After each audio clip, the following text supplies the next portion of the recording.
Okay, we ready? Hi, Bales. This week, we saw democracy in chaos in Wisconsin as the governor postponed in-person voting to keep Wisconsin voters safe.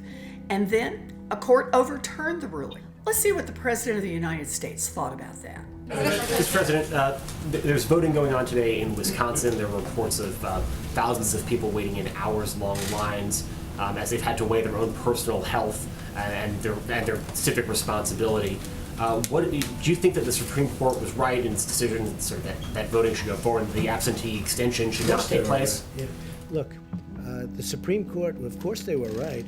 To be clear, he's saying he thinks it was right that people in Wisconsin had to choose between their own health and their right to vote. Who will be responsible and who should be held responsible if people get sick after they voted? All I did was endorse a candidate. I don't know anything about their lines. I don't know anything about their voting. All of a sudden they want safety. Well, before I did the endorsement, they didn't talk about safety. It was fine for months. For months it was fine. It was always going to be. And now I endorse and they want safety. So yes, for months, holding an in-person election was safe. Then a pandemic happened. Why did you feel it was necessary to still come out and cast your vote? I'm a voter, and we have to get out and vote. That's why I propose making the government invest in making our in-person voters safer. Democrats, Republicans, Independents, make everyone safer and offer online registration, vote by mail, and extended early voting. You were highly critical of mail-in voting, mail-in ballots for voting. I think mail-in voting is but horrible. You voted by It's mail corrupt. in Florida's election last month, didn't you? Sure, I could vote by mail for that. How do you reconcile Because I'm that? allowed to. So let me get this straight.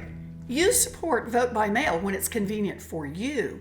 Safety, safety, safety, right? I've gotten letters from folks all across the country who are worried about what this means for our democracy.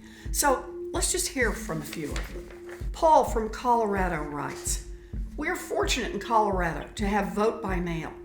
I've been voting by mail for years, and I sincerely hope Congress is able to overcome Republican obstructionism and voter suppression to allow everyone to vote by mail." Thanks. You've had the firsthand experience with it.